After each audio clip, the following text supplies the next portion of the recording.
I wanted to share today our sleep journey and where we've come from and how we've got to where we are today, because I think it's important, not just for mums but for families, to know that every family is different and every family does go through sleep issues, and it's important to know that you're not alone and that there's no wrong or right way to deal with sleep, just what works for you and your family. And if you don't have friends or family around you that have babies at the same time, you kind of do feel a bit alone if you don't have anyone to talk to go, oh, is that normal? What's your baby doing? And kind of give you that peace of mind that it's okay. So going back to when Finn was a newborn, he started having colic when he was 6 weeks old. And for those who don't know, colic is like uncontrollable crying for hours at night, really unsettled, and we could tell that he had tummy pains. And it's been described that those pains are like barbed wire around your stomach. That's how intense the pain is. So from like 6 weeks old, the only way to settle him overnight would be to hold and rock and pace throughout the room or around the house. We tried driving in the car. And it was quite a stressful time. And I think that's when my postnatal depression anxiety really started for me. That was the main trigger of this constant crying overnight and being unable to settle my baby. And that's where that constant worrying and thinking came into mind that, what am I doing wrong? Why can't I settle my child? Why can't I make him feel better? Like, I can't do this. Like, I'm not a good enough mum at the moment. And that's kind of where my thinking kind of spiraled from there. But then, and every time I went to the doctor, I just feel like we were always kind of fobbed off that, oh, he'll grow out of it. I tried all the types of drops. I tried Infocol and Infant's Friend and BioGaia drops, and they were probably the ones that worked the best for us. I didn't get onto Wilby's because by the time I kind of heard about that, he was 12 to 13 weeks old anyway, and that's when he was kind of starting to grow out of it, sort of thing. But it was always just, oh, he'll be fine, he'll grow out of it. And I know I had an oversupply of milk, which I know is quite lucky, because I know for mums that don't get enough milk, that can be quite hard. And so that was also causing him wind troubles, because my letdown was so hard and fast that he'd be gulping down milk, and with that would be coming lots of air, so that was causing him lots of issues as well. So I went to a lactation consultant. I would pump before I would feed him, so every 3 hours overnight I'd be waking up before he'd wake up for a feed, pump 5 minutes each side, because then I was also told that the fore milk, so the first party milk that comes through, is higher in lactase, which can upset their stomach more. So I was pumping and then just throwing this milk away, because apparently this causes him more tummy upset, so I don't want to give him that milk. So I was trying all these things and constantly like having to time my pumpings for when he'd be due for a feed, so that he wouldn't be screaming, crying, hungry, and I'd be ready to feed him. We tried bottle feeding, we tried formula, we tried all sorts of things to sort out this colic and tummy issues, and it got better. Like kind of like by 13 weeks it kind of got better, but he's always kind of had these tummy issues. But that's kind of where our sleep problem started for us, that he got used to us holding him to sleep and rocking him to sleep and patting him to sleep. And it was really from that point that sleep at bedtime became a battle, and it was a long battle every night. That it wasn't just a quick, oh, good night, pat, pat, pat, 10 minutes, put him to sleep. It was half an hour, an hour and a half, and we'd be going in and out, or he'd fall asleep for 20 minutes and then wake up again. We'd have to start all over again. So it got to about 4.5 months and by this point it was taking 4 hours to get Finn to sleep at night, and it was holding, rocking, patting, and with my partner working away a lot, it was me all night for those hours in his dark room trying to get him to sleep. And it would mean that like bedtime would start 6:30, 7, that I wouldn't come out of his room until after 10, and then I'd try and make something for my dinner and then have some downtime, and then by the time I'd quickly shove down dinner, he'd wake up for another feed again anyway, and we'd start again. I tried feeding him to sleep, so I thought, even if I just get him to sleep and I'll put him down and I'll deal with weaning that off later. That didn't even work.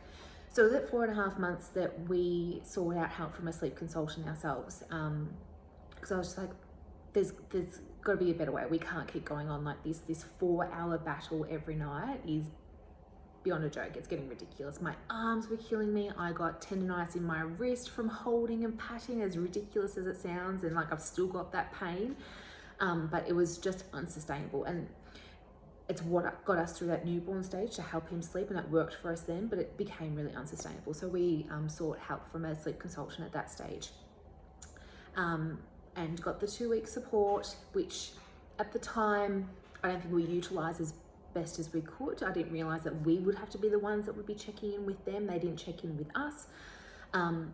But we did get bedtime down from 4 hours to an average of like 45 minutes, and we used the pick up put down method to do that, which was great, a massive win.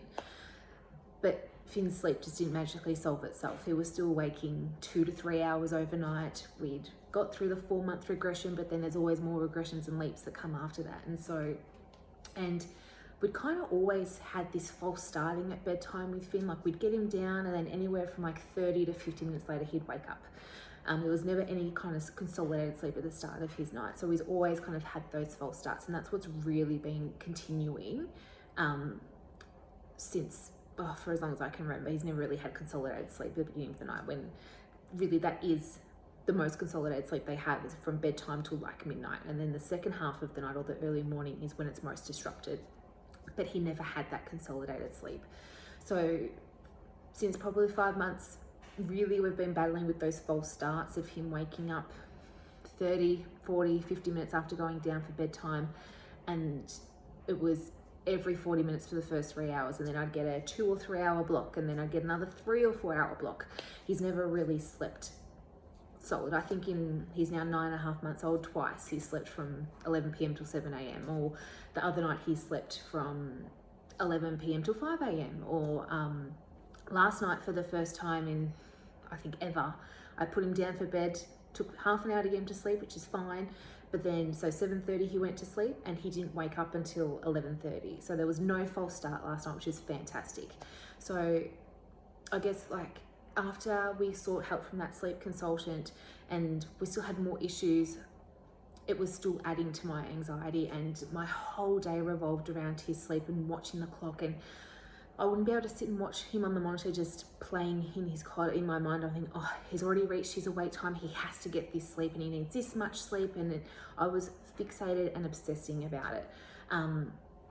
And I'd said to my partner, like, this is really contributing to my anxiety, and it's really, I need to do something else. And we can't keep affording to pay for someone else to help us. I went through the council and got sleep help as well. So that's where I decided, no, I'm going to feel empowered within myself and educate myself to be able to help my son sleep, to then help myself and my mental health, and then hopefully help other mums as well. Like, it wasn't my intention to do this to start a business, but that's how it's kind of come about, that I want people to know that they're not alone, and I want to be able to help other mums. And because sleep deprivation is hard. It is really hard, and you feel so alone. And if you're solo parenting or single parenting and you are on your own, or whether you're just home during the day with your child or your partner's at work, it is so isolating, and it can be really overwhelming, and you can start to obsess about it, and it can really start to take control of your life. So I did my research into the different courses, and the one that I chose was more around the sensitive approach, because that's what I believed in, and that's my values of, I don't like to leave children to cry on their own. I think that my opinion, this is all my opinion, that they're crying for a reason, and they're not always going to need us, and responsive parenting to your child is what you're nurturing them and building that relationship and that bond. And so that's why I went down the Institute of Sensitive Sleep Consulting, because that really resonated with my values of how I wanted to parent and how I wanted to help my child to sleep. So we've been working slowly in the background and on Finn's sleep, first of all, and all the science behind it, and making sure that his environment's right and getting his awake windows right and his diet right. And so when I had all those foundations in place and he still wasn't settling at nighttime, I kind of knew that it had to be something else, because I had all the black and white stuff in place. So for me, there had to be an underlying issue that was getting in the way of his sleeping. And again, took him back to the GP, and again, he's physically fine. So eventually I actually took him to a naturopath on a recommendation from one of my friends from Mother's Group that had helped a friend of hers. Well, it's worth a try. It can't hurt to just give it a go. So we've been seeing a naturopath for a couple of weeks now, and It's sorting out all of his gut health and rebalancing his gut, and he's no longer waking screaming in pain, because he would wake screaming in pain and he would hold his feet up and like crunch up because his tummy was in pain all the time. He's also had a blocked tear duct since he was 2 weeks old, and GPs just kept telling me that, oh, if it's still like that when he's 12 months, then we'll operate. Don't do anything about it, just clean it with cotton balls and salty water, it'll be fine. I tried the breast milk, I tried everything, it's still there. And he's always had like a red cheek, and dairy in particular flared that up and looked like eczema, so we cut dairy out of his diet. But then going to this naturopath, he's telling me that it's all related to his gut health, that the imbalance in his gut is affecting his eye and blocking up that tear duct and causing that redness in his cheek, and his temperament, like he was kind of clingy and cranky all the time. I couldn't just leave him to play on the floor, and he was a really hot sleeper. Like we couldn't use anything higher than a 2-tog sleeping bag for Finn overnight because he would just sweat and it was too much for him. So all of these things that I just thought were part of Finn actually all related to his inner gut health. So he's on all these drops that I give him throughout the day, and even just in a couple of weeks, he's a different child. He is generally happier. I can leave him to play on his own without him crying out for me all the time. His eye we're still working on and trying to figure that out, but the redness in his cheek is gone. He doesn't wake up screaming in pain anymore. He eats better. I still haven't reintroduced dairy yet, but we'll get to that.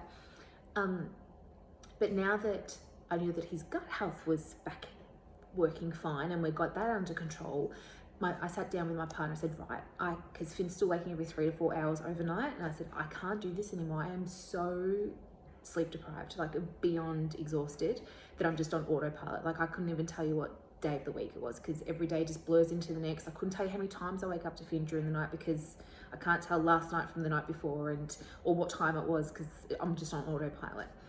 So with all of my research that I've done and all the learning that I've done, I came up with 3 options for my partner so that he could be accountable and that he could agree and we could work on this together.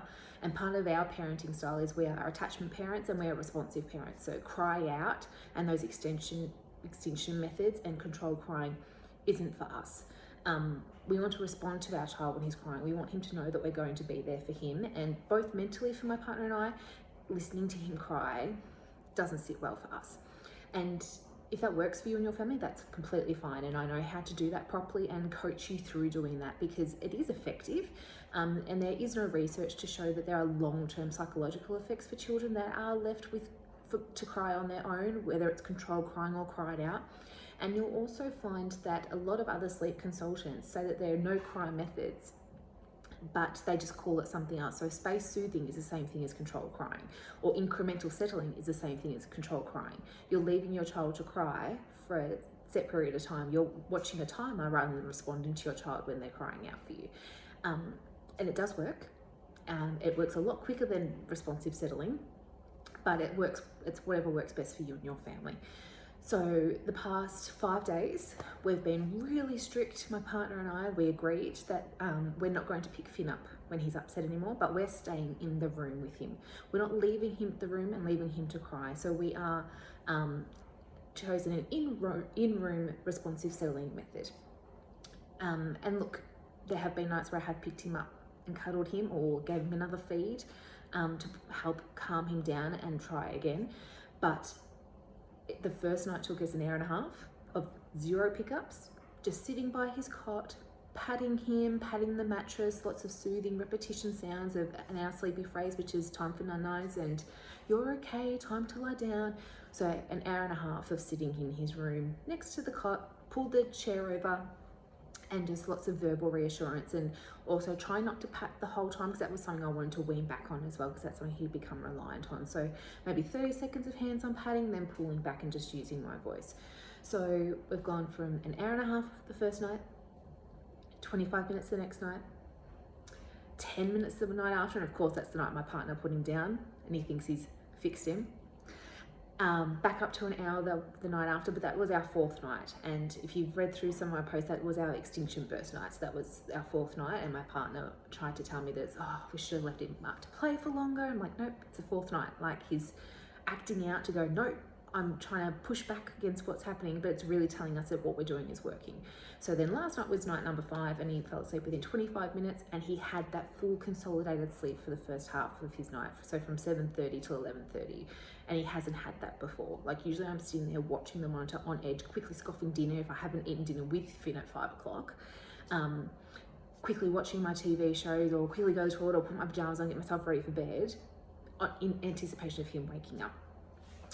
And we've been carrying that through to nap times as well. And for quite a while now, Finn's been really good at self-settling for his naps, and it's almost as though at night time he becomes a different baby, that there's this separation anxiety and he just needs that comfort and that closeness. So he's still not a perfect sleeper, and I know that deep inside I know that if we had have tried extinction methods of controlled crying, that this might have been sorted already, but that's not the way that we want to approach it as a family, and that wasn't what worked best for us.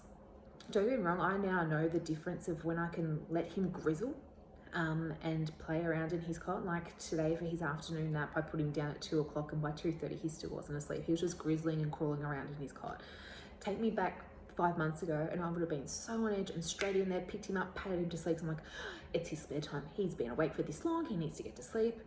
But I'm now giving him that time and that space to wind himself down and learn that I can fall asleep independently. I don't need mum.